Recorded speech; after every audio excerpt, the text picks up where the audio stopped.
स्तुता मया वरदा वेदमाता प्रचोदयन्तां पावमानी द्विजानाम् आयुः प्राणं प्रजां पशून् कीर्तिं द्रविणं ब्रह्मवर्चसम् मह्यं दत्त्वा व्रजत ब्रह्मलोकम् मह्यं दत्त्वा व्रजत ब्रह्मलोकम् ఓం శాంతి శాంతి శాంతి. ఓం.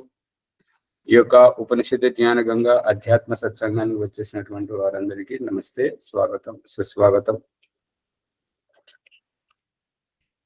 ఇవాళటి ప్రకరణం మొట్టమొదటిసారి అంటే అప్పుడప్పుడు సూచాయప్రాయంగా తెలుసుకున్నాము, కానీ ప్రమాణపూర్వకంగా వస్తున్నటువంటిది మొదటిసారి కాబట్టి చాలా జాగ్రత్తగా వినండి.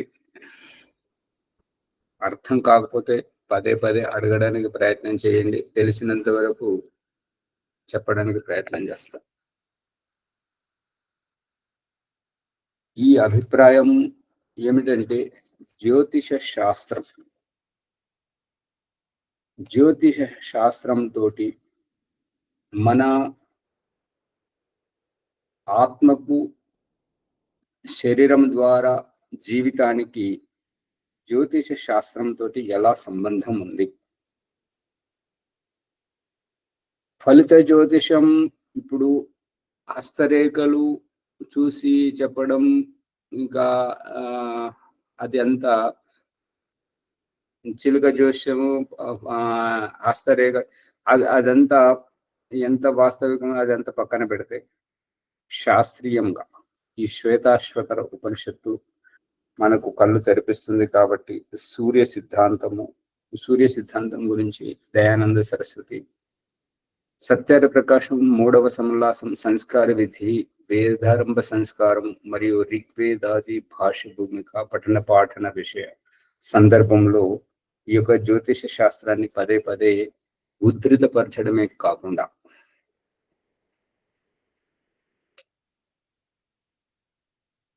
వివాహం చేసుకున్న వివాహం పూర్వభాగం, మొదటి పూర్వార్ధంలో వివాహం యొక్క చివరి సంకేతం ఏంటి? సూర్య దర్శనం చేయడం. ఉత్తర భాగం, వివాహం యొక్క ఉత్తర భాగం, ఉత్తర విధి ఎప్పుడు ప్రారంభించాలి అంటే ఆకాశమున నక్షత్రాలు కనపడడం, ఆ సమయాన ఆరంభించి ధ్రువ నక్షత్రము, అరుంధతి నక్షత్రాన్ని దర్శింపజేయటం, మరియు శిశువు జన్మించిన తర్వాత నామకరణములో శిశువు ఏ తిథిలో జన్మించాడో ఆ తిథిని నడిపిస్తున్నది ఎవరి ప్రేరేపణతోటి ఆ తిథి కనబడుతుంది. ఏ నక్షత్రం, ఆ నక్షత్ర దేవతకు. ఇవాళ పుష్పమ్మ గారి ఈ విషయంలో చాలా ప్రశ్నలు అడిగారు, మరి ఆ వారు రారు. సంకల్పం ఇంతేనా, ఇంకేమైనా ఉన్నదా అంటే ఇది కేవలం మన పరిచయం మాత్రమే. కానీ ఇవాళటి పరిచయం, ఈ రోజు పరిచయం, మనం ఏ రోజైతే యజ్ఞం చేస్తున్నామో ఈ రోజు పరిచయము, ఈ ఘడియ పరిచయము, ఈ ముహూర్త పరిచయము, తిథి, నక్షత్రము, అయనము, కరణము, ముహూర్తం, అవన్నీ ఇవాళ రోజున వస్తున్నాయి. యజ్ఞం చేసే వ్యక్తికి తిథితో సంబంధం ఏంటి? యజ్ఞం చేసే వ్యక్తికి జీవితానికి ఈ నక్షత్ర దేవత, తిథి దేవతతో సంబంధం ఏంటి? కరణంతో సంబంధం ఏంటి? ముహూర్తంతో సంబంధం ఏంటి? ఆ విషయం ఇప్పుడు వస్తుంది. కాబట్టి చాలా జాగ్రత్తగా చూడండి. ప్రమాణం పుస్తకం శ్వేతాశ్వతర ఉపనిషత్తు ప్రథమ అధ్యాయము 5వ సంపుటాన్ని చూడండి. పంచశ్రోతో అంబుం పంచయోన్యుగ్ర వక్రాం పంచ ప్రాణోర్మిం పంచబుద్ధ్యాది మూలాం పంచావర్తాం పంచ దుఃఖౌగవేగాం పంచాశద్భేదాం పంచ పర్వాం అధీమ. ఇది మూలం. దీంతో దీనిని విప్పుతూ చెప్పడానికి ప్రయత్నిస్తాం. దీనికి సత్యవ్రత సిద్ధాంతాలంకారు గారు రీసెర్చ్ స్కాలరు, హోమియోపతి వైద్యుడు మరియు సంస్కార విధిని ఎంత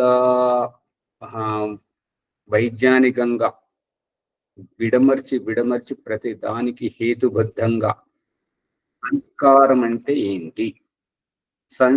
అంటే ఏంటి, ఏ విధంగా సంస్కరించాలి, సంస్కరించేటువంటి ఆ ప్రభావము ఆత్మ మీద ఎలా పడుతుంది, ఆ సంస్కారం యొక్క ప్రామాణికత ఏమిటి, ఈ సంస్కారం చేత సంస్కరింపబడ్డటువంటి మన జీవితం ప్రామాణికంగా ఎలా అవుతుంది అనేటువంటి విషయాల మీద చాలా లోతుగా ఇప్పుడు వర్తమానంలో వారిదే ఉన్నంత వరకు ప్రామాణికం, సంపూర్ణంగా లేదు, ఉన్నంత వరకు వారిదే ప్రామాణికం.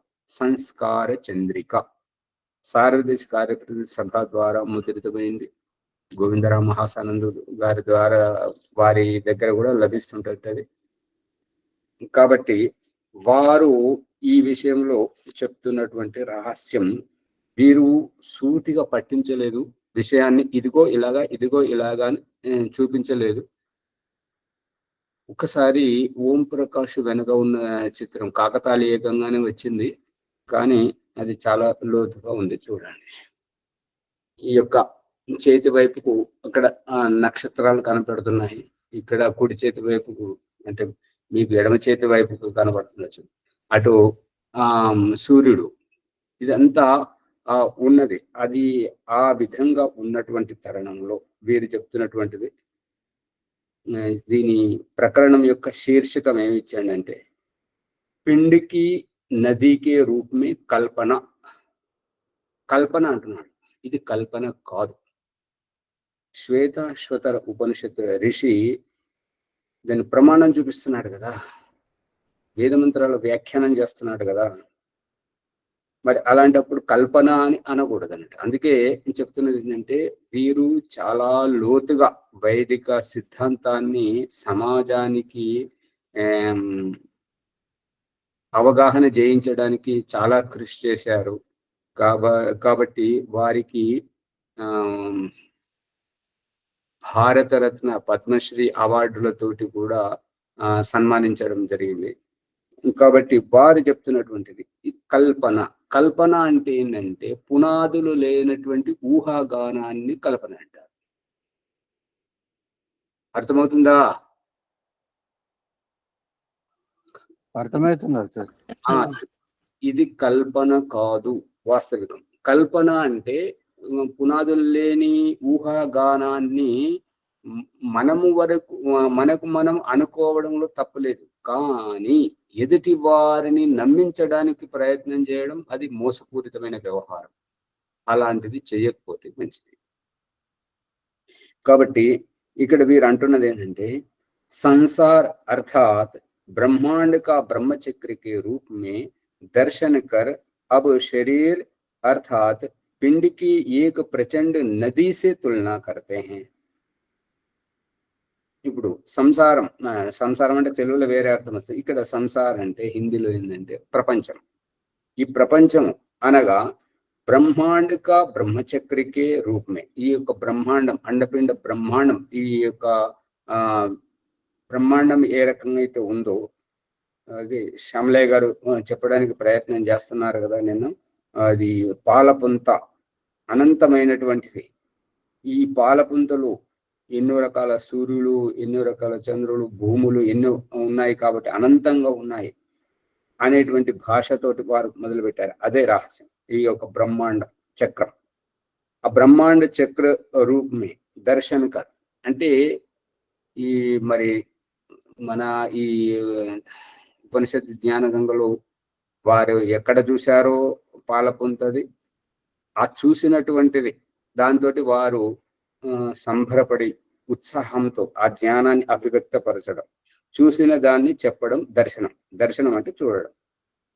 అయితే ఇక్కడ అదే విషయాన్ని చెప్పడం జరుగుతుంది. అంటే ఈ యొక్క మహర్షులు ఎవరైతే ఈ జ్యోతిష శాస్త్రాన్ని రాశారో, ఎవరైతే ఈ యొక్క సూర్య సిద్ధాంతాన్ని వ్రాశారో, ఇంకా ఎవరైతే మనకు ఈ ఫలిత జ్యోతిషం పేరు మీద మనకు ఈ యొక్క ద్యూలోకాన్ని, సూర్యచంద్ర నక్షత్రాల వైపు మన దృష్టిని ఆకర్షింపజేసి వాటి ప్రభావం మన మీద ఉన్నది అని ఎవరైతే మనకు ఉపదేశిస్తున్నారో వారందరూ దర్శించిన వారు.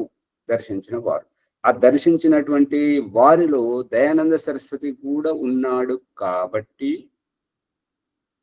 శుక్లపక్షం, కృష్ణపక్షం విషయంలో, సూర్యుని చంద్రుని విషయంలో వేద మంత్రాల ప్రమాణం తీసుకొని సూర్య సిద్ధాంతం ఆధారంగా శిశువు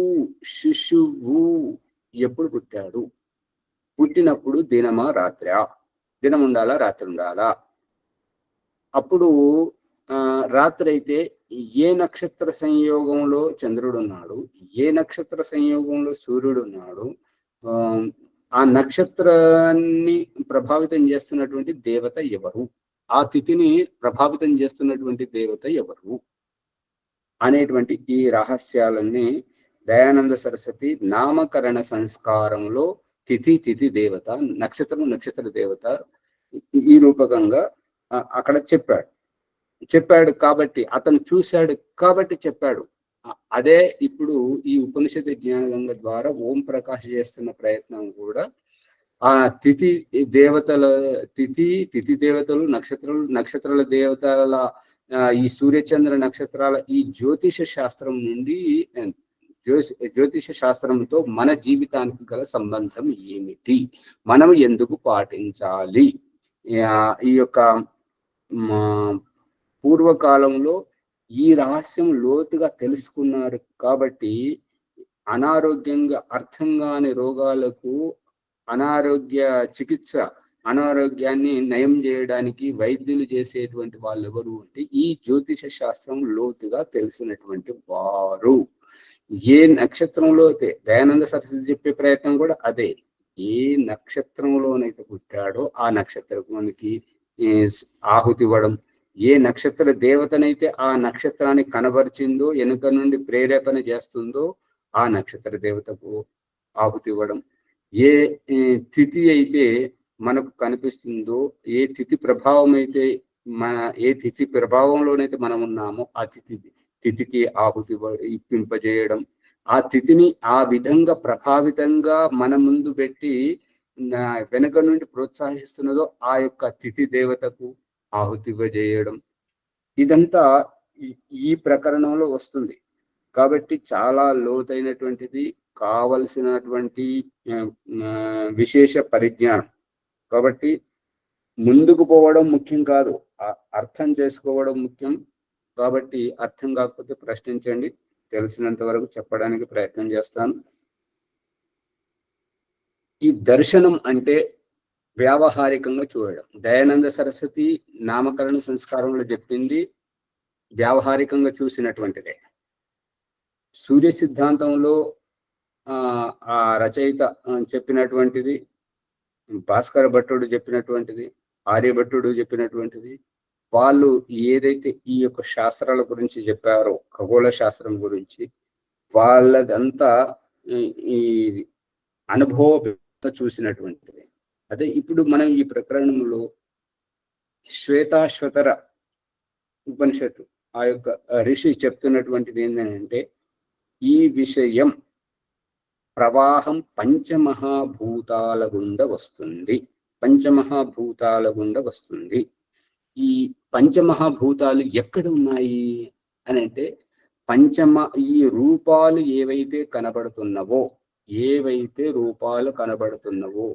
ఈ యొక్క సూర్యుడు, చంద్రుడు, నక్షత్రము, భూమి, భూమి పైన ఉన్నటువంటి వృక్ష వనస్పతులు, ఈ ప్రాణులు, ఏదైతే రూపము కనబడుతుందో ప్రకృతి యొక్క వికృతి.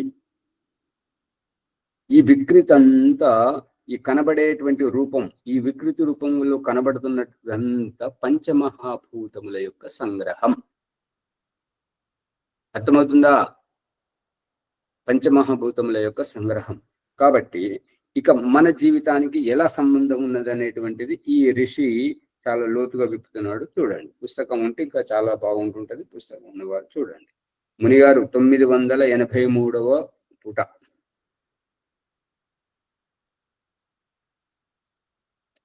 अर्थात पिंड की एक प्रचंड नदी से तुलना करते हैं. ఈ యొక్క పిండం ఎలా తయారయ్యింది అని అంటే, ఒక ప్రచండం అంటే తీవ్రమైనటువంటి నది స్వరూపం.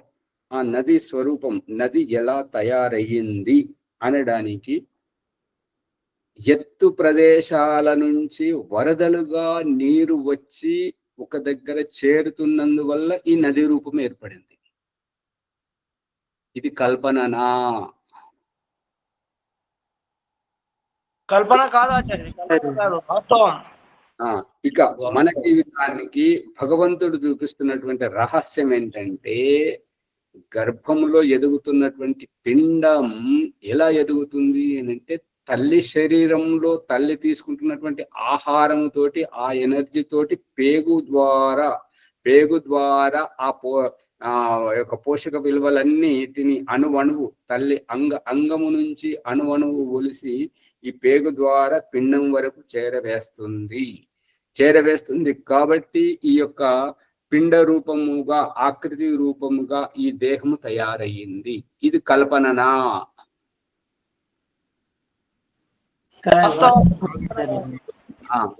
మరి ఈ సత్యవ్రత సిద్ధాంతాలంకారి గారు, వారు ఇంత లోతుగా చింతన చేసినటువంటి వారు ఈ ప్రకరణాన్ని కల్పన అని చెప్పేసి సమాజాన్ని దిగ్భ్రమితం చేయడం కాక దీంట్లో సందేశమే ఉంది.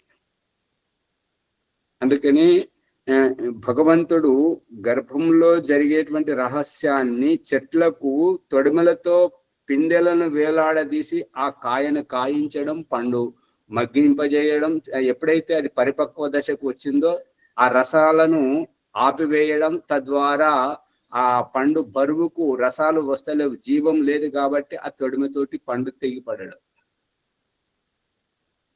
అర్థమవుతుంది కదా, కళ్ళకు కనపడుతుంది కదా. అందుకని ఇది కల్పన కాదు. కల్పన అన్నటువంటి వారు ఇప్పటి మళ్ళీ ఒకసారి చెప్తారు. లేని దాన్ని కల్పించుకోవటం అది కల్పన అవుతుంది కదా చర్జీ. అమ్మా చెప్పండి. కల్పన అంటే లేని దాన్ని కల్పించుకోవటం అప్పుడు కల్పన అవుతుంది, ఉన్న యథార్థాన్ని కల్పన అవుతుంది కదా చర్జీ. అదే చెప్పే ప్రయత్నం కూడా అదే. ఇక్కడ శ్వేతాశ్వతర్ ఉపనిషద్ ఋషి మానవ సమాజానికి సందేశిస్తున్నది ఏంటంటే, ఇది కల్పన కాదు, వాస్తవం అని చెప్పేసి. ఈ వ్యాఖ్యాకారుడు ఏమంటున్నాడు, ఇది ఒక కల్పన అంటున్నాడు. ఇంతే తేడా. ఎవరైతే ఈ యొక్క జ్ఞానాన్ని అనుభవపేతంగా తెలుసుకొని శ్వేతాశ్వతర్ ఉపనిషత్తు గ్రంథరూపకంగా రూపొందించాడో వారికేమో వాస్తవం కనబడుతుంది. ఆ యొక్క శ్వేతాశ్వతర్ ఉపనిషత్తును వ్యాఖ్యానించేటువంటి వ్యాఖ్యాకారునికి ఇది కల్పనగా కనపడుతుంది. ఇంతే తేడా. దయానంద సరస్వతి చెప్తున్నటువంటి పంచమహాయజ్ఞాలు ఏవైతే చెప్తున్నాడో, పంచమహాయజ్ఞ విధి తర్వాత సంస్కార విధి ద్వారా ఏవైతే చెప్తున్నాడో అది ఒకటి తర్వాత ఒకటి క్రమబద్ధంగా ఉంది. దయానంద సరస్వతి చెప్పింది సూటిగానే ఉంది. కానీ తర్వాత వచ్చినటువంటి దయానందన భక్తులు అనేటువంటి వాళ్ళు, ఆచార్యులు, పండితులు ఎవరైతే పుస్తకాలు రాస్తున్నారో వారు అవగాహన లేకుండా రాస్తున్నటువంటిది ఏంటంటే పంచమహాయజ్ఞ విధి అనుసారం. వెలుగుతుందా పుష్పమ్మ గారు? ఇంతే తేడా. మూలమును చూడకుండా ఊహాగానం వాళ్ళు చేస్తున్నారు కాబట్టి వాళ్ళకు కల్పనగా కనిపిస్తుంది. ఇక ఈ పండితులు వాళ్ళు కారణం చెప్తున్నది ఏంటంటే దయానంద సరస్వతికి తెలియదు కదా, దయానంద వీళ్ళకు తెలుసు ఎక్కువ. ఎవరైతే ఆర్య సమాజ సంస్థాపక గురువుకు అతనిలో దోషాలు వెతకడానికి ప్రయత్నిస్తున్నా, అవన్నీ తప్పులున్నదని నువ్వు వెతికినావు కదా, మరి నువ్వు ఒక్కటి చేయొచ్చు కదా. మరి ఆయన అంటే ఎందుకు పడ్డావు? ఇప్పుడు ఆయన తప్పు అని నిర్ధారణ చేసినప్పుడు, ఆయనలో తప్పులు కనబడ్డప్పుడు నీవు నీ స్వతంత్రమైన అభిప్రాయంతో ఉండొచ్చు కదా. ఈ విషయంలో ఇక్కడి ఆశ్రమం యోగానంద స్వామి గారు చాలా గొప్పవారు, ఎందుకంటే వారి అభిప్రాయాన్ని వ్యక్తపరుస్తున్నారు, అది వారి స్వతంత్ర అభిప్రాయం, అట్లా ఉండాలి. అంతేగాని నిన్ను విడువను, నీ అభిప్రాయాన్ని పట్టుకుంటాను, నీలో దోషాలు వెతుకుతానంటే ఏమన్నట్టు? వెలుగుతుందా ఏమైనా? ఏమీ లేదా ప్రభాకర్ గారు? అట్లా అనకూడదు కదా. అట్లా అనే బదులుగా వాళ్ళు ఒక సిద్ధాంతాన్ని ఏర్పాటు చేయాలి. అలా చేసినప్పుడు దాంట్లో దోషం లేదు, అది తప్పో గొప్ప, అది మీ అభిప్రాయం మీది, అంతే అంతే. అలా ఉండాలి. కానీ మరి దయానంద సరస్వతిని వదలరంట, ఆయన సిద్ధాంతాన్ని వదలరంట, కానీ అన్ని తప్పులు చూపిస్తారంట. ఇది సరైన పద్ధతి కాదు. మరి ఇది ఇక్కడ జరుగుతున్నటువంటిది ఇది. ఇప్పుడు ఇక ప్రకరణలోకి వస్తే, పిండికి ఈ యొక్క నది ఎలా ఏర్పడుతుందంటే అనేక దిశల నుంచి, పై నుంచి ఎత్తు నుంచి వరదలుగా వచ్చినటువంటి నీరు పల్లములో ఏకత్రితం అవ్వడం నది రూపం. తల్లి గర్భం నుంచి ఆ పేగు ద్వారా, చెట్టు నుంచి ఆ తొడిమె ద్వారా కాయ వరకు చెట్టులో ఉండేటువంటి గుణము, ఆ యొక్క పోషక తత్వాలు, భూమిలో ఉండేటువంటి సారం ఆ తొడిమె ద్వారా కాయ వరకు వచ్చి మనకు పండుగ, కాయ పండుగ మనకు అందివ్వడం జరుగుతుంది. అదే రూపకంగా తల్లికి శరీరం నుండి అణువణువు ఒలిసి తల్లి ఆ పేగుబంధం ద్వారా భగవంతుడు చేస్తున్నటువంటి రహస్యం. భగవంతుడు ఎక్కడ ఉన్నాడంటే ఇది భగవంతుడే జరుగుతుంది చర్చ. చూడండి, భగవంతుడు తల్లి పేగుతో ముడిపెట్టి ఆ యొక్క స్రావాన్ని గర్భస్థ పిండంకు అందివ్వడం, పిండం రూపొందడం, దీనిని నదితో పోల్చి చెప్తున్నాడు. ఉదాహరణకు నదీ కా జల్ కై స్రోతం సే ఫూట్తా హై అంటే, ఉదాహరణకు ఈ నదీ జలం అనేటువంటిది ఏంటంటే అనేక ప్రదేశాల నుండి, ఎత్తు ప్రదేశం నుంచి వరదలుగా స్రోతులు అంటే స్రోతస్సులు అంటే ఏంటంటే వరదలుగా వచ్చేటువంటి ప్రవాహం. స్రోతం సే ఫూట్తా హై, అక్కడ నుంచి అది వెలువడుతుంది. ఇప్పుడు ఏమంటారంటే ఈ గంగా నది ఎక్కడికి వెళ్ళి ప్రవహిస్తుందంటే హిమాలయం నుంచి. అంటే హిమాలయంలో దాని పుట్టుక. ఆ విధంగా ఏ నది అయితే ఎక్కడికి వెళ్ళైతే పుడుతుందో అక్కడికి వెళ్ళి ప్రవహించుకుంటూ వచ్చి ఎక్కడైతే ఆ విషయంలో ఇక్కడ చర్చ జరుగుతుంది. అందుకని वैसे शरीर रूपी नदी की 5 ज्ञानेंद्रियां 5 स्रोत हैं. ఈ యొక్క ఈ జ్ఞానేంద్రియాలు అనేటువంటివి స్రోతస్సుల యొక్క ఇప్పుడు తన్మాత్రలలో సూక్ష్మభూతాలతోటే స్థూల భూతాలు ఏర్పడతాయి. సూక్ష్మభూతాలు లేకపోతే స్థూల భూతం లేదు. విత్తనం లేకపోతే చెట్టు లేదు. విత్తనం కావాలి, ఆ విత్తనమే సూక్ష్మభూతం. సూక్ష్మభూతంతో స్థూలభూతం ఏర్పడుతుంది. ఈ రహస్యాన్ని వ్యావహారిక భాషలో సామెతగా ఏంటంటే నిప్పు లేనిదే పొగ రాదు, నిప్పుంటేనే పొగ వస్తుంది అనేటువంటిది సారాంశం. అలాగే శరీర రూపముగా ఉన్నటువంటి ఈ నదిలో 5 ज्ञानेंद्रियां 5 स्रोत हैं, 5 స్రోతస్సులు. అంటే ఈ యొక్క జ్ఞానేంద్రియాలు ఇవి అర్థమైతే కర్మేంద్రియాలు అర్థం అవుతుంటాయి. జ్ఞానేంద్రియాలు అర్థం కాకపోతే కర్మేంద్రియాలు అర్థం కావు. మనకు కనిపిస్తుంది ఏంటంటే కళ్ళు, చెవులు, ముక్కు, నోరు, కాళ్ళు, చేతులు, ఇవే కనిపిస్తున్నాయి. ఇవి వాస్తవం కాదు. ఇవి మన ప్రారబ్ధవశంగా ఎవరైతే దేహమునే నమ్ముకున్నారో, నేనే దేహిని, నేనే స్త్రీని, నేనే పురుషుణ్ణి అనేటువంటి భ్రాంతిలో ఉన్నారో వారికి సందేశం ఏంటంటే, ఈ యొక్క అవయవాలతోటే దేహం ఏర్పడుతుంది. అవయవాలతోటే ఏర్పడుతుందా, ఇంకేమైనా వేటితోటైనా ఏర్పడుతుందా? అవయవాలతోటే అవయవాల సంగ్రహం దేహం. అయితే ఆ దేహమును ఏర్పరుస్తున్నప్పుడు ఈ యొక్క అవయవాలు ఏవైతే ఉన్నాయో, కళ్ళు, ముక్కు, కాళ్ళు, చేతులు, ఇవి అవయవాలు ఏవైతే ఉన్నాయో వీటి సూక్ష్మ రూపం జ్ఞానేంద్రియ. దీనినే తృతీయ నేత్రం, దీనినే తృతీయ నేత్రం అనడం జరుగుతుంది.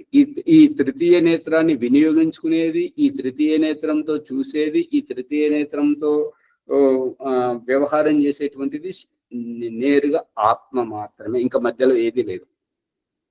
ఇప్పుడు భగవంతుడు చూపిస్తున్న దృష్టాంతం ఏంటంటే, కళ్ళు కనబడతలేవు కాబట్టి కళ్ళద్దాలు పెట్టుకో. ఎవరు పెట్టుకుంటున్నారు? ఎవరు పెట్టుకుంటున్నారు? జీవాత్మాచారి. స్నానం చేయడానికి ఒంటి మీద నీళ్ళు ఎవరు పోసుకుంటున్నారు? కళ్ళద్దాలు ఎవరు పెట్టుకుంటున్నారు చూడడానికి?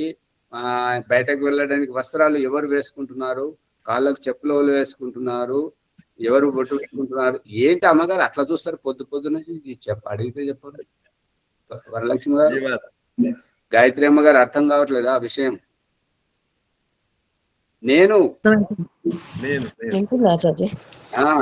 నేను రాజమణిమ్మ గారు అప్పుడప్పుడు వస్తున్నారు, విషయం లోతుగా వస్తున్నారు, మరి పట్టుకోవాలి కదా. నేను అంటే ఎవరు?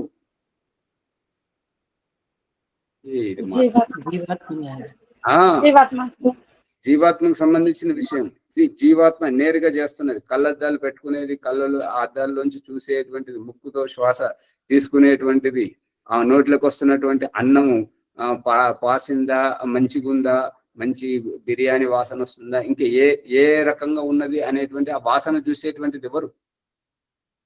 శ్వాస ద్వారా జీవాత్మ.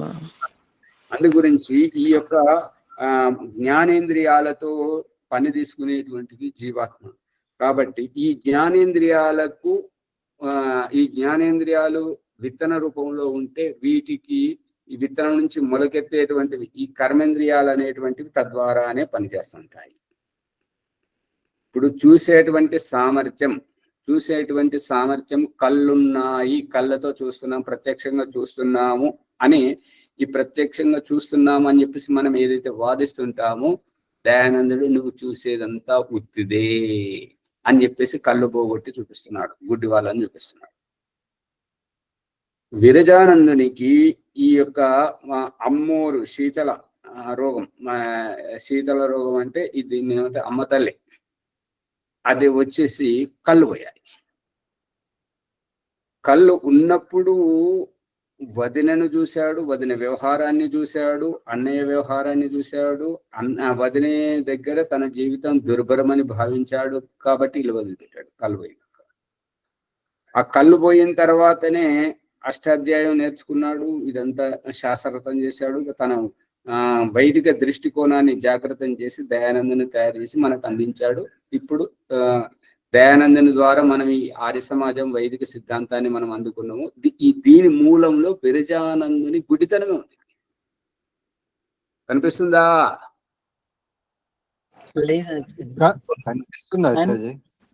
అందుకని ఈ కళ్ళది వాస్తవం. దీని సారాంశం ఏంటంటే కర్మేంద్రియాలు ప్రధానం కాదు, కర్మేంద్రియాల వెనుక జ్ఞానేంద్రియాలు ఉన్నాయి, అవి ప్రధానము అనేటువంటి అభిప్రాయం.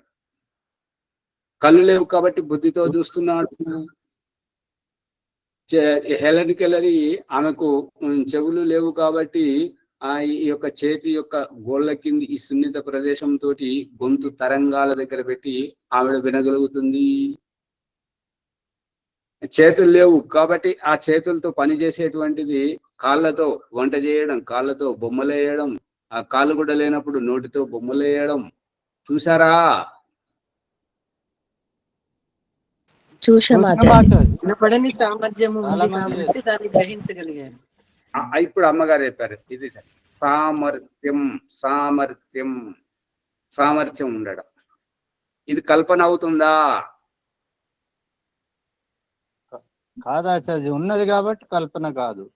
మరి వారు ఆ శీర్షికం ఆ ప్రకరణానికి శీర్షికం పెట్టాడు ఏంటంటే కల్పన అని పెట్టాడు. అందు గురించి ఇది కల్పన కాదు, యథార్థం వాస్తవం మనం చూస్తున్నాం కదా.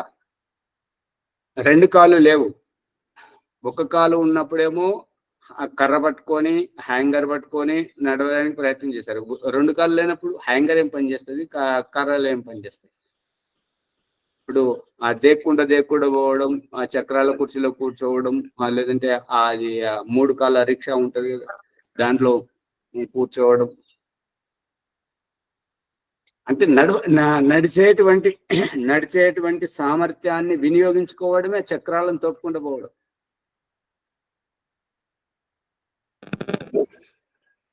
అందుకని ఈ జ్ఞానేంద్రియాలు అనేటువంటివి మూలము, ఆ మూలం మీదనే ఈ యొక్క కర్మేంద్రియాలు.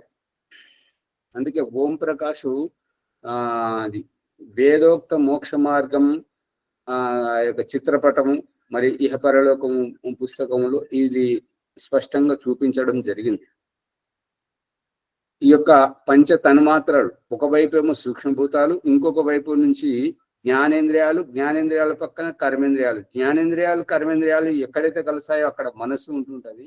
ఈ జ్ఞానేంద్రియాలు కర్మేంద్రియాలతో పాటు మనస్సు కూడి ఎక్కడైతే ఈ యొక్క పంచమహాభూతాలతో మమేకం అవుతూ ఉంటుంటదో అక్కడ జీవాత్మ యొక్క ప్రవేశం అక్కడ చూపించడం జరిగింది. చూసారా వేదోక్త మోక్ష మార్గం ఇహ పరలోకం వెనుక. మరి ఇది కల్పన కాదు కదా. చెప్తా పర్యంత విశ్వరూపాన్ని విభృత అదే కదా వేదోక్త మోక్ష మార్గం. వేదోక్త మార్గంలో దీనికి ప్రమాణం అంటే చెప్తున్నాడు, ఏది చెప్తా పర్యంత విశ్వరూపాన్ని. అవును వేదంలో చెప్తున్నాడు. అవునవును, అంటే 21 తత్వాలు. అందుకని ఇవాళ స్తుతామయ వరద వేదమాత అదే మంత్రం తీసుకొని దాని వ్యాఖ్యానం వస్తున్నాయి. కాబట్టి ఇదంతా ఇది కల్పన కాదు, ఇది యథార్థం వాస్తవం. వీటిలో इनमें से ज्ञान रूपी जल फूट कर निकल रहा है. ఈ వీటిలో జ్ఞాన రూపమైనటువంటి జలము స్రోతస్సు ఫూటురా అంటే ప్రకటితం అవ్వడం, వెలువడడం, అభివ్యక్తం అవ్వడం. ఆ జ్ఞానం అనేటువంటిది, ఆ సామర్థ్యం అనేటువంటిది ఉన్నది. కాబట్టి ఈ యొక్క కర్మేంద్రియాలు పనిచేస్తున్నాయి. కర్మేంద్రియాల రూపంలో లేకున్నా ఆ సామర్థ్యం, ఇప్పుడు కాళ్ళు లేకుంటే చేతులతోటి చక్రాల కుర్చీని తోపుకుంటూ పోవడం, చేతులు లేకపోతే ఆ చేతుల పని కాళ్ళతో తీసుకోవడం, నోటితో తీసుకోవడం, నోటితో బొమ్మలేసేవారు, నోటితో వంట చేసేవారు. నోటితో వంట చేయడం అంటే నోటితో చెంచా పట్టుకొని కలపడం చేయడం. చూసారా? అది అందుకని ఇది కల్పన కాదు.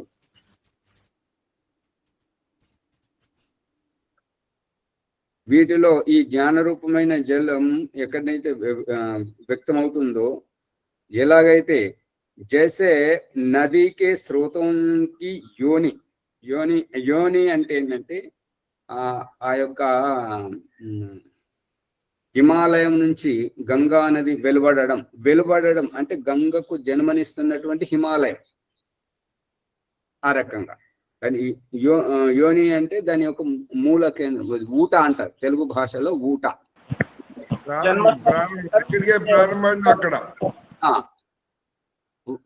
ఊటలోంచి ఊరుకుంటూ వస్తుంటది కదా నీరు, దాన్ని. రాజమణిమ్మ గారు వింటున్నారా?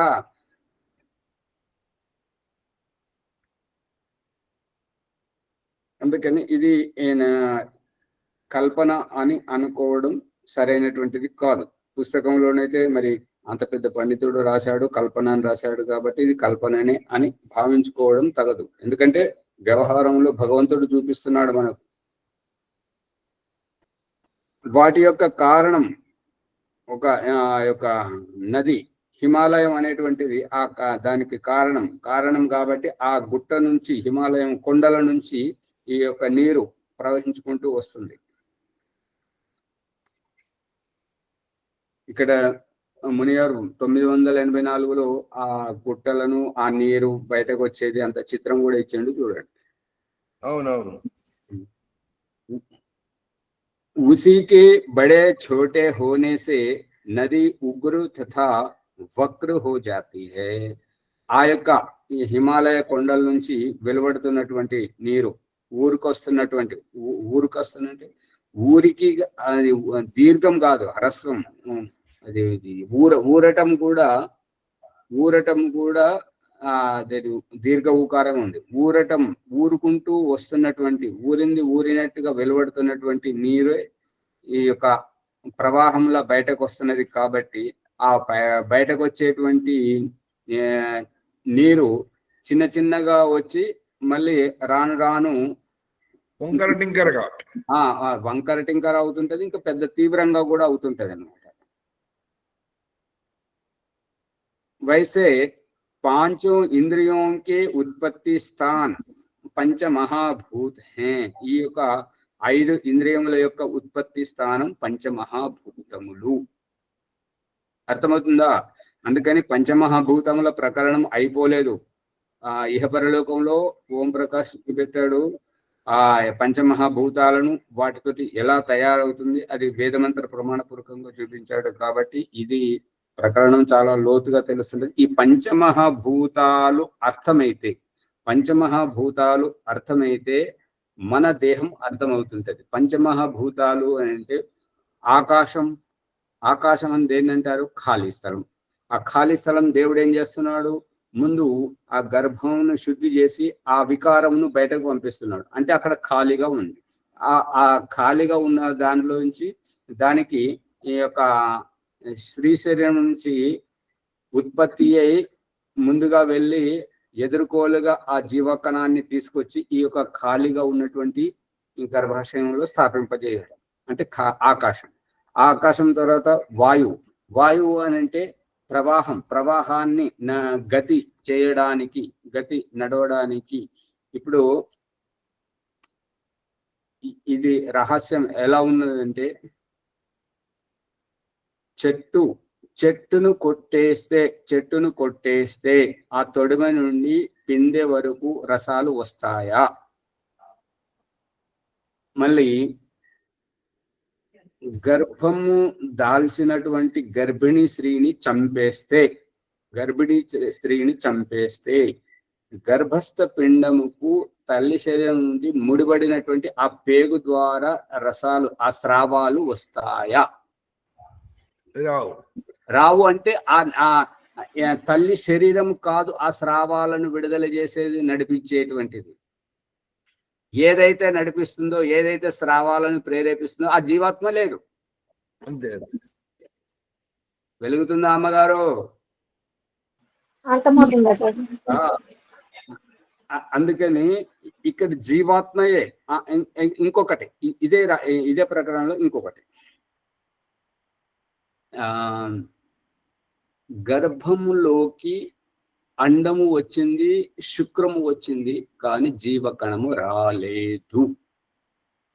అండము వచ్చింది, శుక్రము వచ్చింది, జీవకణము రాలేదు. అలాంటప్పుడు గర్భం ఎదుగుతుంటది, 2 నెలలు 3 నెలల వరకు ఎదుగుతుంటది. కానీ ఈ యొక్క మరి 2 నెలలు 3 నెలల తర్వాత ఎందుకు ఎదగదు అని అంటే, ఇక్కడ తీసుకునేవారు లేరు కదా. ఈ తీసుకునే వాళ్ళ పరిస్థితి భగవంతుడు బయట ఎట్లా చూపిస్తున్నాడంటే, అమ్మ బుజ్జగించి ఆ ఉగ్గన్నం తీసుకొచ్చి, గోటు ముద్ద తీసుకొచ్చి నోట్లో పెడుతుంది. మనం తినకపోతే, మనం తినే వాళ్ళం మనం లేకపోతే తల్లి ఏం చేస్తుంది? పాలు ఎంత కాసి పెట్టినా తోడు వేయకపోతే పెరుగు కాదాడ. వాళ్ళు పెరుగు కాడిపోతారు, అది వేరే విషయం స్వామి. ఈ ప్రకరణంలో ఉండండి, తొందరగా అర్థమైంది. మళ్ళీ పెరుగు దగ్గర పోతారు. ఇక్కడ విషయం ఏంటంటే తల్లి శరీరం నుండి ఆ పేగు ద్వారా స్రావాలు వస్తున్నాయి, కానీ వాటిని గ్రహించే జీవకణం జీవాత్మ లేదు. లేనప్పుడు అక్కడనే ఉత్తరం ఉండిపోతుంది. నుండి రాలేదు జీవాత్మ. అయితే ఇక్కడ ఏం జరుగుతుంటదంటే కాకుండా 2 నెలలు 3 నెలలు ఈ గర్భం ఎట్లా పెరిగింది, ఈ లక్షణాలు ఎట్లా కనిపిస్తున్నాయి అని అంటే గర్భం దాల్చినటువంటి అవకాశాలే కనపడతాయి, ఆ లక్షణాలే కనిపిస్తుంటాయి. కానీ ఈ గర్భంలో ఉండేటువంటిది మాంసం ముద్ద అవిసిపోవడం నల్లబడడం. ఎందుకు అని అంటే తాజాది వస్తలేదు, ఉన్నంత వరకు అయితే ఎదిగింది, కానీ తాజాదనం వస్తలేదు. తాజాదనం రాకపోవడం వల్ల గ్రామీణ భాషలో ఏమంటారంటే దిష్టి తగిలింది గర్భానికి, దయ్యం పట్టింది, అమ్మవారికి సాగబెట్టాలే. ఇది సైన్స్ లో ఇప్పుడు మన విజ్ఞానం ప్రకారం ఏంటంటే ఈ యొక్క ఢిల్లీలో వాళ్ళు చేసిన ఈ ప్రయోగమే దుమారం లేపిందని చెప్పి మనం పలుమార్లు చెప్పుకున్నాం. ఏంటంటే ఇద్దరు స్త్రీలు వాళ్ళు స్నేహంగా ఉండి, ఒక ఆమె భర్తనేమో భక్తి పేరు మీద బ్రహ్మచర్యము పాటించాలి అని ఆధ్యాత్మిక విషయంలో అతను ఎప్పుడు సాధన చేయడం, యోగ సాధనలో ఉంటాడు. ఇక ఇంకొక ఆమె భర్త సైనికుడు, ఒకసారి ఇక అది ఉద్యోగానికి పోయినంటే 6 నెలల వరకు రాడు. కానీ వీళ్ళకు ఇద్దరు స్త్రీలకు ఏంటంటే వీళ్ళు ఆధునిక భావజాలంతో ఉన్నారు కాబట్టి అన్ని సినిమాలు అన్ని వీడియోలు అన్ని రకాలుగా చూస్తున్నప్పుడు వీళ్ళలో ఉత్తేజనం వచ్చినప్పుడు వాళ్ళు కలిసినటువంటి ఈ రహస్యాన్ని సినిమాగా తీసినటువంటి వారు, ఆ సినిమా పేరు ఆగ్ అని ఒక సినిమా వచ్చింది, అది వాటర్ అని ఇంకొక సాంగ్, అది ఫైర్ అని ఒక సినిమా వచ్చింది, వాటర్ అని ఇంకొక సినిమా వచ్చింది. దీని మీద పెద్ద దుమారం లేగింది అనమాట. అక్కడ ఏంటంటే స్త్రీ శరీరం ఈ 2 శరీరాల నుంచి రజస్సు వచ్చింది కాబట్టి ఆ ఎవరైతే బలహీనంగా ఉంటారో వారి యొక్క గర్భాశయంలోకి వెళ్ళినప్పుడు అక్కడ అది మాంసం ముద్దగా తయారవుతుంటది, ఎదుగుతూ ఉంటుంటది. అంతేగాని పిండ రూపం దాల్చదు, కళ్ళు ముక్కు కాళ్ళు చేతులు ఉండవు. ఈ శుక్రకణం ఏదైతే ఉందో వచ్చేటువంటిది తోక పురుగు లాగా ఉంటుంటది, అది గమనించండి. ఆ తోక అనేటువంటిది కాళ్ళు, ఆ తల అనేటువంటిది మన తల, ఆ రూపకంగా అవే వికసితం అవుతుంటాయి. కానీ ఇక్కడ ఏం జరిగిందంటే రజస్సే వచ్చేసింది కాబట్టి అండము విడుదలైంది, రజస్సు వచ్చేసింది, 2వ శరీరం నుంచి కూడా రజస్సు వచ్చేసింది కాబట్టి మాంసం ముద్దగా ఉంటుంటది. వారికి గర్భ లక్షణాలు అన్ని కనిపిస్తుంటాయి. కానీ 2 నెలల తర్వాత 3 నెలల తర్వాత ఆగిపోతుంది. ఎందుకంటే పోషక తాజాదనం రాకపోతే ఇప్పుడు పరిస్థితి ఏంటంటే పిల్లవాడు తినకపోతే ఏమవుతుంది, తినకపోతే బలహీనమవుతుంది, పాలు తాగుతలేడు, పాలు తాగకపోతే ఏమవుతుంటది, వారికి బలహీనత వచ్చి చచ్చిపోతాడు. అందు గురించి ఆహారం తినడం అవసరం. అర్థమవుతుందా? అందు గురించి ఇక్కడ జీవాత్మ లేదు కాబట్టి మొదటి ప్రకరణంలో ఏంటంటే గర్భం దాల్చింది, గర్భంతో ఉన్నది స్త్రీ, ఆమెను మనం చంపేశాం అంటే ఆమె శరీరంలో జీవాత్మ లేనప్పుడు గర్భంలో జీవాత్మ బ్రతికే ఉంది. ఒక్కొక్కసారి వేటాడినప్పుడు ఇటువంటివి జరుగుతూ ఉంటాయి. కడుపులో బిడ్డ ఉన్నది అంటే ఒక్క ప్రాణాన్ని కాదు 2 ప్రాణాలను చంపాడు అని అంటుంటాం కదా. గర్భంలో జీవాత్మ ఉంది, కావాలి అంటుంది. కానీ ఆ యొక్క గర్భంలో ఉన్నటువంటి జీవాత్మకు ఆ పిండం ఎదుగుదలకు తల్లి బ్రతికిలేదు కాబట్టి తల్లి శరీరం నుండి స్రావాలు రావట్లేదు. ఇక ఇప్పుడు 2వ ప్రకరణంలో తల్లి బ్రతికే ఉంది, తల్లి మంచి పోషక భోజనం చేస్తుంది, పౌష్టికాహారం తీసుకుంటుంది, చాలా హుషారుగా ఉన్నది, ఆ వ్యాయామం చేస్తుంది, అన్ని రకాలుగా చలాకీగా ఉంది, జాగ్రత్తగా ఉంది. కానీ గర్భంలో జీవాత్మ లేదు. వెలుగుతుందా? అర్థమవుతుందా? గర్భం పెరిగే అవకాశం ఉండదు జీవాత్మ లేదు కాబట్టి. భగవంతుడు ఏం చూపిస్తున్నాడు అంటే మనకు కళ్ళకు కట్టినట్టుగా ఏం చూపిస్తున్నాడు అంటే అమ్మ గోటి ముద్ద తెచ్చి మనకు నోటి దగ్గర పెడుతుంది. మనం తినాలా తినకూడదా? నోటి దగ్గరికి తినబెట్టే అమ్మ లేకపోతే మనకు కడుపు నిండదు, తినే మనము లేకపోతే అమ్మ తినిపించలేదు.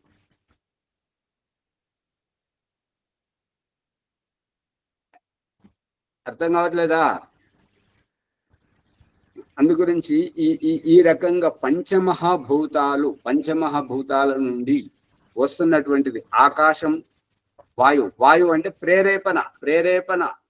ఇప్పుడు తల్లి తీసుకొచ్చి నోట్లో పెడుతున్నప్పుడు ఆ చెయ్యి ఆడడానికి వాయువే కారణం. ఆ వాయువును చేతిని ప్రేరేపిస్తున్నటువంటిది జీవాత్మ, కానీ అది చెయ్యి నడవడానికి మాత్రం వాయువు, శ్వాస.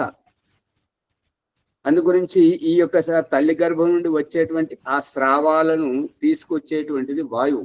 దీనిని కళ్ళగట్టినట్టుగా చూడాలి అని అంటే ఆ చెత్త పోసేటప్పుడు ఆ లారీలు వస్తుంటాయి కదా, లారీలతో సిమెంట్ కంకర కలుపుకొని వస్తుంటాయి, పైపులతో పైకి ఎక్కిస్తుంటారు, చూసారా? ఏది చెప్తలేరు. చాలా ఇప్పుడు నీళ్ళని పైకేస్తే మనం ఊమినా లేదంటే నీళ్ళని ఇట్లా పైకి చల్లినా కిందికే వస్తుంటాయి. ఈ సిమెంట్ మట్టిలాగా ఉంటుంటది, దాన్ని పైకేసినా అది కిందికి వస్తుంటది. కంకర్రాలను పైకేస్తే అది కిందికి వస్తుంటది. కానీ ఆ పైపు ద్వారా పైకి ఎట్లా పోతున్నది? గ్యాస్. అందుకే తల్లి శరీరం నుండి ఈ యొక్క తల్లి అంగము నుంచి అణువణువు ఒలిసి ఆ స్రావాలను పిండం దగ్గరికి చేర్పించేటువంటిది వాయువు. అదే శ్వాస. ఇది దేవుడి వ్యవస్థ, ఇది జీవుడి వ్యవస్థగా తల్లికి తెలియదు. అవును, అర్థమవుతుందా? ఇది దేవుడు చేస్తున్నటువంటిది. అందుకని ఈ పంచమహాభూతాలు వాయువు, జలం అంటే తరల పదార్థం, జలం, ఆకాశము, వాయువు తర్వాత అగ్ని ఆచార్య. అగ్ని అంటే ఊష్మ, ఉడుకుతనం, వెచ్చదనం ఉందా లేదా? ఉంది. శరీరంలో మన మలమైన వెచ్చగానే ఉంటది, మూత్రమైన వెచ్చగానే ఉంటది, భూమి అయినా వెచ్చగానే ఉంటది. భగవంతుడు చూపిస్తున్నాడా లేదా? గర్భధానం చేసేటప్పుడు శుక్రం మరియు రజస్సు అవి స్ఖలితమైపోయేటప్పుడు శరీరం అంతా వేడి చూపిస్తున్నాడా లేదా? ఉంటది. అందుకని అగ్ని తర్వాత జలం అంటే తరలం ప్రవహించుకుంటూ రావాలి కాబట్టి తరలం. తల్లి శరీరం నుంచి, అంత పెద్ద శరీరం నుంచి ఇంత చిన్న శరీరానికి రావాలి, ఆ పేగు ద్వారా రావాలి అంటే తరలం, ద్రవ రూపంలో రావాలి కాబట్టి తరలి రావాలి, దొల్లుకుంటూ రావాలి కదా అక్కడికి వెళ్ళి ఇక్కడికి. ఆ వరదల నదితోటి పోలుస్తున్నాడు కాబట్టి ఆ వరదలతోటి నది ఎత్తు నుంచి ప్రవహించుకుంటూ వచ్చినటువంటి నీరు ఒక దగ్గర చేరినప్పుడు ఆ ఒక్క దగ్గర ఉన్నది నది అని మనం అంటున్నాం. ఆ ఒక్క దగ్గరికి ఎలా ఏర్పడింది? అనేక స్రోతస్సుల నుంచి, అనేక ప్రవాహాల నుంచి వచ్చింది కదా. అవును. ఆ ప్రవాహంలో ప్రవహించుకుంటూ వస్తున్నటువంటిది నీరు. అదే తల్లి శరీరం నుంచి ఈ యొక్క స్రావాలు అనేటువంటివి అన్ని వచ్చి ఈ పిండ రూపం దాలుస్తున్నాయి. ఇక పృథివీ రూపం ఏంటి? కనబడే రూపం. అర్థమవుతుందా? పంచమహాభూతాలు ఉన్నాయా లేవా? ఉన్నాయా? ఇక ఈ పంచమహాభూతాలను వెలిగించడం మన శరీరాలకు ఎలా సంబంధం ఉన్నది అనేటువంటిది మరి సమయం అయిపోవస్తుంది కాబట్టి ఈ ప్రకారం రేపు మొదలు పెట్టుకుందాం. దీంట్లో తీసుకురండి. ఇప్పుడుగా రేపటి ప్రకరణంలో నక్షత్రాలతో నేరుగా ఎలా సంబంధం ఉంది, తిథి నక్షత్రాలు ముహూర్తాలతో ఎలా సంబంధం ఉందని రేపు బయటకు వస్తుంది. ఇవాళది కేవలం భూమిక మాత్రమే. ఈ విషయంలో ఏమైనా సందేహాలు ఉంటే అడగండి, తెలిస్తే చెప్తాను. ఓం ఆచార్యజీ, ఈ శుక్రకణంతో జీవకణం లేనప్పుడు ఫలదీకరణం కాదు కదా ఆచార్యజీ? అట్లా అయినప్పుడు పిండం ఎలా తయారైతుంది? ఇలా అడగాలి. ఇలా అడిగితేనే మనకు విజ్ఞానం అనేటువంటిది బోధపడుతుంది. వాళ్ళు ఆ ఫైర్ అనేటువంటి సినిమాలో దీనినే నిరూపించి చూపించారు. అందుకే పెద్ద దుమారం అన్నమాట. ఇది ఆ లౌకికుల భాషలో లౌకిక వ్యవహారంలో ఏంటంటే ఇది చరిత్రహీనత, ఒకరికొకరు అది అంతా బయట పెట్టారని చెప్పేసి వాళ్ళు గొప్పలు చేశారు. ఇప్పుడు మీరు అడిగిన ప్రశ్న, ఓం ఆచారి వారి ప్రశ్న మొదలు అందరు చెప్పండి క్లియర్ గా, సమాధానం. వారి ప్రశ్న ఏంటంటే ఇప్పుడు మనం చెప్పుకుంటున్న ప్రకారం పురుషుడు లేడు, ఇద్దరు స్త్రీలతోటి వాళ్ళు చూపించారు కాబట్టి దాంట్లో అయిందండి. ఇప్పుడు వికృత బుద్ధితో చేసుకుంటున్నారు కదా, ఇద్దరు పురుషులు ఒకరికొకరు ప్రేమించుకొని వాళ్ళు పెళ్లి చేసుకోవాలనుకున్నప్పుడు ఒకరు లింగ మార్పిడి చేసుకుంటున్నారు. ఇద్దరు స్త్రీలు ఒకరికొకరు ప్రేమించుకొని అన్యోన్యంగా ఉండి విడిపోలేనటువంటి స్థితిలో ఒకరు లింగ మార్పిడి చేసుకొని పెళ్లి చేసుకుంటున్నారు. ఇదైతే తెలుసు కదా. ఇలా జరుగుతున్నటువంటి తరుణంలో ఇప్పుడు ప్రభాకర్ గారి ప్రశ్న ఏంటంటే, ఈ లింగ మార్పిడి చేసుకునే కంటే ముందు వారిద్దరు కలిస్తే, ఇద్దరు స్త్రీలు కలిసినప్పుడు ఏమైతుందంటే వారి శరీరం నుండి రజస్సు విడుదలవుతుంది, వీరి శరీరం నుండి రజస్సు విడుదలవుతుంది. పైనుండి వచ్చేటువంటిది కిందికి వెళ్తుంటుంది. కాబట్టి ఒకరి శరీరంలోకి ఇది వెళ్ళినప్పుడు అది ఎక్కడికి వెళ్తుంది? గర్భాశయంలోకి వెళ్తుంది, ఇంకెక్కడికి వెళ్ళడానికి లేదు. ఈ యొక్క వెళ్ళినటువంటి దీనితోటి ఇది ముద్దగా ఘనముగా తరళముగా వచ్చినటువంటిది ఘనముగా ఏర్పడడానికి ఏ సమయం అయితే పడుతుందో అక్కడ ఈ యొక్క జీవాత్మకు అవసరం లేదు. ఇప్పుడు తల్లి గోటి ముద్ద తీసుకొచ్చి నోట్లో పెట్టింది, ఇంకొక తల్లి అయితే ఏం చేస్తుంటది అంటే నమిలి నోట్లోంచి తీసి ఈ నోట్లో పెడుతుంది, వాటికి నమలడానికి కూడా ఇబ్బంది కలగొద్దు అని. అట్లా చూసారా? ఇంకా కొంతమందికి మన మరణాసన్న దశలో ఉన్నటువంటి వారికి మిక్సీ బట్టి చెంచాతో తినిపించడం చూసారా? అవునా ఆచార్య? ఇది జరుగుతుంటది. కాబట్టి ఇది తీసుకొచ్చి ఆ నోట్లో పెట్టినప్పుడు వాళ్ళు కేవలం మింగడమే ఉంటుంటాయి, కానీ ఇక్కడ మింగేవారు లేరు. పదార్థం అయితే వచ్చింది కదా నోట్లోకి. చనిపోయినటువంటి శవాలలో తమలపాకు నలిపి నోట్లో పెడుతుంటారు కదా, అదే ఈ తులసి నీళ్లు పాలు పోస్తుంటారు కదా, అది అక్కడికి రావడం జరుగుతుంది. వచ్చినంత వరకు ఆ దాంట్లో శక్తి ఎంతవరకు అయితే ఉందో అది ప్రకృతి పరంగా అది ఉంటుంటది. ఎప్పుడైతే ఇతర శక్తులు ప్రభావితం చేస్తుంటాయో అప్పుడు మురుగు ప్రారంభం అవుతుంది.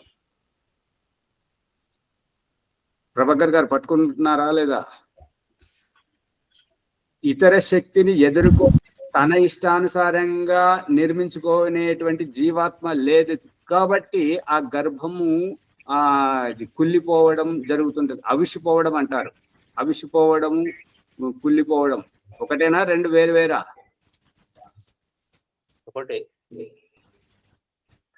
ఇప్పుడు మామిడికాయలు ఏంటంటే పీసు కట్టనటువంటి స్థితిలో గాలికి రాలిపోతే మనం తెంపుకొస్తే ఏంటంటే అవి వక్కిపోతాయి. వక్కిపోవడము, అవిసిపోవడము, కుళ్ళిపోవడం, ఈ మూడింటిని అర్థం చేసుకోండి. మూడు అర్థమైతే ఈ ప్రకరణం అర్థమైతే.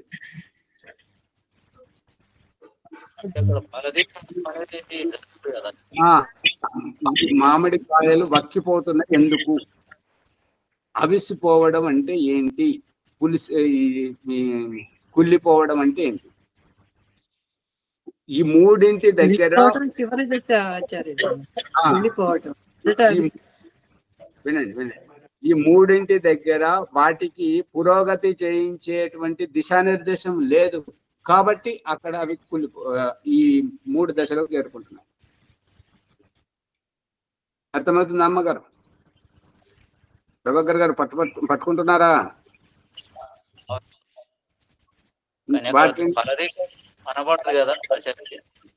ఫలదీకరణ చెందదు. ఇప్పుడు ఓం ప్రకాష్ చెప్తున్న భాష ఏంటంటే ఆ పిండం అనేటువంటిది తల విడిగా ఉండదు, చేతులు ఉండవు, కాళ్ళు ఉండవు, కేవలం మాంసం ముద్దలాగానే ఉంటుంది. కాబట్టి ఎప్పుడైతే ఆమె అనారోగ్యం పాలవుతుంటది, అది గర్భస్రావం అవుతుందేమో అని చెప్పేసి భయపడితే ఇటువంటి స్థితిలో డాక్టర్ దగ్గరికి తీసుకెళ్తే వాళ్ళు చూసి ఏం చేయాలంటే ఇది అవిసిపోయింది, ఇది పాడైపోయింది అని అంటారు. అందు గురించి బయటకు తీస్తే నల్లగా ఉంటుంటది. గమనించారా? అది ఆ నల్లగా కావడానికి దాంట్లో జీవం లేదు కాబట్టి నల్లగా అవుతుంది. దీన్ని గ్రామీణ వాళ్ళకి తెలియదు కాబట్టి దయ్యం పట్టింది, దిష్టి తగిలింది, అమ్మగారికి చేయాలి, కులదేవతకు సాగబెట్టాలని వాళ్ళు అది చేస్తారు. అది అజ్ఞానం, నితాంత అజ్ఞానం. దాంట్లో ఏమాత్రం పసలేదు. అలా ఇంకో సందేహం అంటే ఆచార్యజీ, అసలు పెరగడం కూడా జరగదు కదా. ఏమంటారు? పెరగడం అనేది అసలు 1 నెల గాని 2 నెలలు కూడా పెరగడం అనేది ఉండకూడదు, జరగకూడదు అనేది నా సందేహం. భగవంతుడు చూపిస్తున్న దృష్టాంతం చూడు స్వామి. ఒక ఓం ప్రకాష్ ఇహపరలోకంలో దృష్టాంతం రాశాడు చూడండి. ఒక వ్యక్తి ఆలోచించుకుంటూ ఆశామయంగా వెళుతూ ఉంటే దారిలో చూసుకుంటూ పోతుంటే అతనికి ఒక వెండిది నాణ్యం కనబడింది. వంగి తీసుకొని చూస్తే ఏంటంటే అంత చేతికి అంటుంది. అర్థమైందా? అంటే కాండ్రికించి భూమాడనమాట, తెమడాది వెండి నాణ్యంలాగా కనబడింది కాబట్టి ఆయనకు అమ్మో నాకు దొరికిందని చెప్పేసి వంగి తీసుకోగానే అదంతా చేతికి ఉంటుంది. తిట్టుకుంటా పోయింది, ఎవడో ఇట్లా ఊహించాడు అని చెప్పేసి. అంటే అక్కడ ఏంటంటే నోట్లోంచి వచ్చేటప్పుడు ఊమేటప్పుడు పడేటువంటి విధానం, పడ్డ తర్వాత చుట్టూ దాని దగ్గర ఉన్నటువంటిది అంతా దగ్గరికి చేర్చుకుంటుంటది, ఇట్లా పీలుస్తుంటుంటది. గమనించారా? అదే ఆ రకంగా జరుగుతుంది. ఇది రహస్యం. అందు గురించి అక్కడ అది తరళంగా వచ్చినటువంటిది ఘనీభవించడం, మూర్తి భవించడం, అదే తప్పనిసరి. ఏదైనా సరే మనం చీమిడి చేయదండి, లేదంటే భూమి వేయండి, ఆ నీటి ఆవిరి అయిపోయిన తర్వాత ఏంటంటే శరీరంలో ఊష్మం ఉంటుంటది కదా, ఆ ఊష్మ నీటి శాతాన్ని ఆవిరి చేసినప్పుడు అది ఘనీభవించడం సహజం. గర్భాశయ ప్రక్రియ దాని విధానం చేస్తుంది తప్పనిసరిగా. ధన్యవాదాలు. అందుకే సమయం అయిపోయింది కాబట్టి మళ్ళీ ఇంకా సందేహాలు తీసుకురండి, రేపు తెలుస్తుంది. నమస్తే. ఆచార్య ఓం ప్రకాష్ గారు ధన్యవాదములు. జ్ఞానగంగా సత్సంగం ఆధ్యాత్మిక విద్య శ్వేతాశ్రుతి ఉపనిషత్తు 1వ అధ్యాయంలో మనము ఉన్నాము. విశేషంగా ఈరోజు పంచమహాభూతాలు ఏ విధంగా వెలువడతాయి, పంచమహాభూతాలు వెలువడేది తల్లి గర్భంలోని తల్లికి తెలుస్తుందా లేదా, అది ఎవరి ద్వారా వెలువడుతుంది, తర్వాత పంచ సూక్ష్మభూతాలు ముందు వస్తాయి, తర్వాత పంచమహాభూతాలు వస్తాయి, తల్లి శరీరం అణు నుంచి అవి స్రోతస్సు వెలువడుతుంది అనే విషయాన్ని లోతుగా అర్థం చేయించారు. వారికి ధన్యవాదములు. ఎపిసోడ్ను లైక్ చేయండి, షేర్ చేయండి, సబ్స్క్రైబ్ చేయండి, పక్కన ఉన్న గంట సింబల్ గట్టిగా నొక్కండి.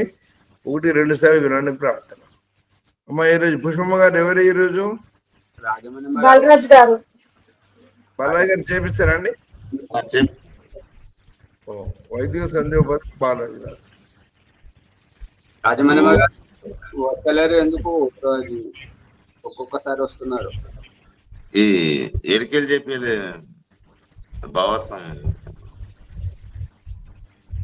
భావార్థము ఎక్కడ? గాయత్రి మంత్రం భావార్థం, సమర్పణ భావం, ఆ 2 చెప్పండి. ఓం అమృతోపస్తరణమసి స్వాహ, ఓం అమృతాభిధానమసి స్వాహ, ఓం సత్యం యశశ్రీర్మయసి శ్రేతాం స్వాహ, ఓం శన్నో దేవీరభిష్టయ ఆపో భవంతు పీతయే, శ్రేయోరభిస్రవంతు నః. ఇంద్రియ స్పర్శమతం. ఓం వాక్ వాక్, ఓం ప్రాణః ప్రాణః, ఓం చక్షు చక్షు, ఓం శ్రోత్రం శ్రోత్రం, ఓం నాభిః, ఓం హృదయం, ఓం కంఠః, ఓం శిరః, ఓం బాహుభ్యాం యశోబలం, ఓం కరతర కరవృష్టే. మార్జన మంత్రం. ఓం భూ పునాతు శిరసి, ఓం భూ పునాతు నేత్రయో, ఓం స్వ పునాతు కంఠే, ఓం మహ పునాతు హృదయే, ఓం జన పునాతు నాభ్యాం, ఓం తప పునాతు పాదయో, ఓం సత్యం పునాతు పునఃశిరసి, ఓం కం బ్రహ్మ పునాతు సర్వత్ర. అథ ప్రాణాయామం. ఓం భూవ, ఓం భువః, ఓం స్వాహ ఓం మహ ఓం జనః ఓం తపః ఓం సత్యం అథ అగర్షణం ఓం మృతం చ సత్యం చ విబ్దా తపస్సో దజాయత తతో రాత్రాజాయత తతః సముద్రో వర్ణవః సముద్రావర్ణవః దది సంవత్సరో అజాయత అహోరాత్రాని విదదాతి స్వస్య మిషతో వసి సూర్యాచంద్రమసౌ ధాత యథా పూర్వమకల్పయత్ జీవం చ పృథ్వీం చ అంతరిక్షం మధుస్వః అథ ఆచం ఓం శన్నో దేవీరభిష్టయ ఆపో భవంతు పీతయే శయ్యోరభిస్రవంతు నః అథ మనస పర్ ఓం ప్రాచీదిగగ్నిరధిపతిరసితో రక్షితాదిత్య ఇషవః తేభ్యో నమో ధిపతిభ్యో నమో రక్షితభ్యో నమ ఇషిభ్యో నమ ఏభ్యో అస్తు ఇవ అస్మాన్ దిష్టియం వయం దిస్మస్తం ఓజంబే దద్మః దక్షిణాదిగింద్రోధిపతి శిరక్షిరాది రక్షిత పితర ఇషవః తేభ్యో నమో ధిపతిభ్యో నమో రక్షితభ్యో నమ ఇషిభ్యో నమ ఏభ్యో అస్తు యో అస్మాన్ దిష్టియం వయం దిస్మస్తం ఓజంబే దద్మః ప్రతీచి దిక్వర్ణోధిపతిః స్మృతాకు రక్షితన్న మిషవః తేభ్యో నమో ధిపతిభ్యో నమో రక్షితభ్యో నమ ఇషిభ్యో నమ ఏభ్యో అస్తు యో అస్మాన్ దిష్టియం వయం దిస్మస్తం ఓజంబే దద్మః ఉదీచి దిక్ సోమోధిపతి స్వజో రక్షిత శనిరిషవః తేభ్యో నమో ధిపతిభ్యో నమో రక్షితభ్యో నమ ఇషిభ్యో నమ ఏభ్యో అస్తు యో అస్మాన్ దిష్టియం వయం దిస్మస్తం ఓజంబే దద్మః ధ్రువాది విష్ణురధిపతి కల్మాశగ్రీవో రక్షిత విరుత ఇషవః తేభ్యో నమో ధిపతిభ్యో నమో రక్షితభ్యో నమ ఇషిభ్యో నమ ఏభ్యో అస్తు యో అస్మాన్ దిష్టియం వయం దిస్మస్తం ఓజంబే దద్మః ఊర్ధ్వాదిక్ బృహస్పతిరధిపతి శత్రో రక్షిత వర్షమిషవః తేభ్యో నమో ధిపతిభ్యో నమో రక్షితభ్యో నమో ఏషభ్యో నమ ఏభ్యో అస్తు యో అస్మాన్ దిష్టియం వయం దిస్మస్తం ఓజంబే దద్మః ఉపస్థాన మంత్రములు జాత వేదసే సునవామ సోమ మరాతి యతో నీదాతి వేదః సనః పర్షాదతి దుర్గాని విశ్వా నావేవ సింధుం ధృతాగ్నిః చిత్రం దేవానముదగాదనీకం చక్షుర్మిత్రస్య వరుణస్య అగ్నిః ఆప్రాద్యావ పృథివీ అంతరిక్షం సూర్య ఆత్మా జగతశ్చ ఉదిత్యం జాతవేదసం దేవం భవంతి కేతవాదృశే విశ్వాయ సూర్యం ఉద్వయం తమసస్పరిష్వా పశ్యంత ఉత్తరం దేవం దేవత్ర సూర్యమగన్మ జ్యోతిరుత్తమం తచ్చక్షుర్దేవైతం పురస్తా శుక్రముచ్చరత్ పశ్యేమ శరదా శతం జీవేమ శరదా శతం శృణయామ శరదా శతం ప్రభ్రామ శరదా శతం ప్రభ్రామ శరదా శతమాదీనః శ్యామ శరదా శతం భూయచ్చ శరదా శతం ఓం శన్నో దేవీరభిష్టయ ఆపో భవంతు పీతయే శయ్యోరభిస్రవంతు నః ఓం భూర్భువస్వః తత్సవితుర్వరేణ్యం భర్గో దేవస్య ధీమహి ధియో యో న ప్రచోదయాత్. ఓ ప్రాణులకి ప్రాణదాత సకల దుఃఖ వినాశక స్వయం సుఖ స్వరూపుడైన తమ ఉపాసనములకు స్వయం సుఖానంద ప్రదాయక పరమాత్మ ఆ యొక్క సవిత స్వరూపుని వర్ణీయత మన దుఃఖములు భస్మము దివ్య స్వరూపుని ధారణ చేయుటకు మా బుద్ధిని సన్మార్గంలో ప్రేరించుముగాక. ఓ పరమ దయానిదాన దేవ, మా యొక్క ధర్మ కామ మోక్షముల స్థితి వెంటనే ప్రార్థించుముగాక. ఓం నమః శంభవాయ చ ఓం నమః శంభవాయ చ మయో భవాయ చ నమః శంకరాయ చ మయస్కరాయ చ నమః శివాయ చ శివతరాయ చ. ఓ శుభమంగళ కళ్యాణ స్వరూప మా సకల ఐశ్వర్య ప్రదాతకు ఇవే కృతజ్ఞతలు. దివ్య మంగళ స్వరూప మహిమాన్విత్వ నిత్యానంద ప్రదాతకు ఇవే నమః సుమంజలీలు.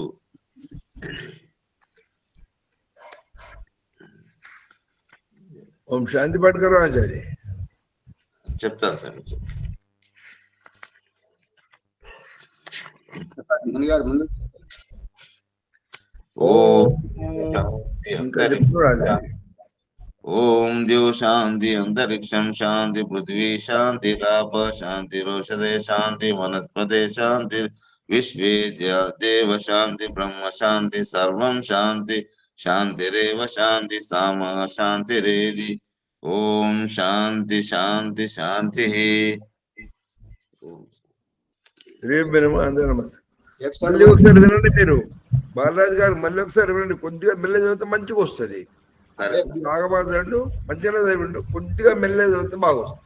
ధన్యవాదాలు అందరికీ. రేపు మనం ఇప్పుడు ఎలా కూర్చున్నారో అలా ఉండండి. ముఖం పక్కకు పెడుతున్నారు, అది చూసే వాళ్ళకి అంగట పెట్టుకోండి.